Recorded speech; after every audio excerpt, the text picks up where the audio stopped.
And this is a poem I wrote in 1993. It's titled, As I Brushed You in the Sauna. And touched you and caressed you with my fingertips, always toward your heart. It was like you were a soft cello in which there was heavenly music, with most of its chords and melodies yet to be heard for the first time. This is a poem I wrote a few years ago when I actually saw two oak trees across the way on a grassy hill. Two oaks, gnarled in middle age, close by in open fields of soft new grass, yet bare from winter's loss, with only twisted fingers reaching toward the sky. She's in his lacy shadow when summer's day begins. Her shade can reach up only to his chest and arms. His upper reaches basking in the sun's late warmth at dusk. Born together on these slopes so many years ago, stationary, solitary playmates, playful, thrashing leaves. Their love of life matures for bearing fruit, their juices giving seed to fertilize their kind, to let their acorns hang like satin little bells of wood from all their 100 hands. Yet in the lonely night, to feel the other there close by, so close nearby, under all the night, to share the chilly dawn 10,000 times, to reach with twisted limbs together, giving thanks to all there is, to birdsong in silence, the stifling heat, the lightning's roar, the driving rain that tears at little groups of sea leaves, to throw them down to earth, to let them hold a seed or two or three, to be an oaken child or two or three, against that day when they will age and dry, yet be together with each other, like wooden lovers through it all, until they both shall cease close by. Another poem I wrote some time ago, I'm looking at a gray sky. I'm looking at a gray sky. The sea is just past the wall, surging without purpose.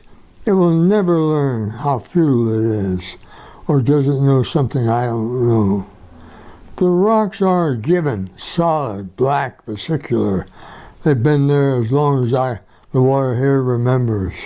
The sea pounds away. You suppose it knows something I don't know? At night it does not rest like I do. Waves keep their speed, crossing returning wavelets undiminished.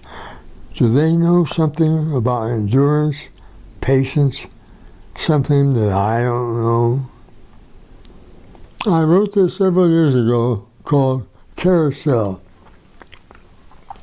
When we were young, we rode on Mommy's lap in the lion chariot, getting disoriented. The music, the bells and thumping sounds, the Nickelodeon so grand we had to cover up our ears sometimes. Then seeing Daddy and Aunt Sue smiling and waving at us going dizzily by, how Mommy and I staggered when we got off.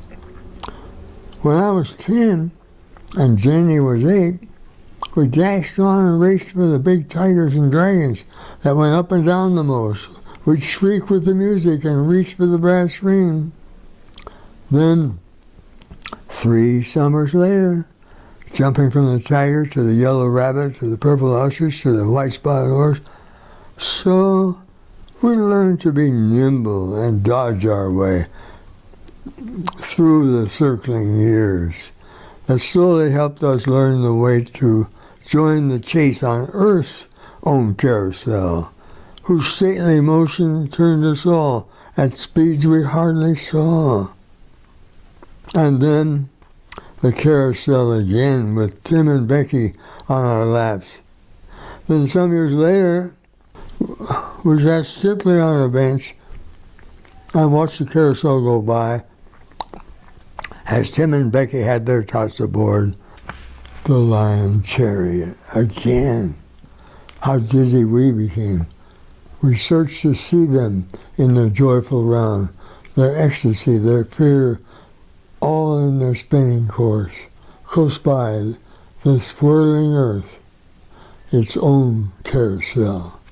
Until one day we left it all behind and took our place back in the open fields, beneath the lawn and stars, beneath the majesty of clouds and storms that whirled along without the slightest hint of all those times when we could hear and feel the joyful carousel we knew that still went circling on, the earth's own lion chariot, the spotted rabbit, the purple horse that still goes circling on and still goes circling on, out in the open fields beneath the lawn and stars that still goes circling on.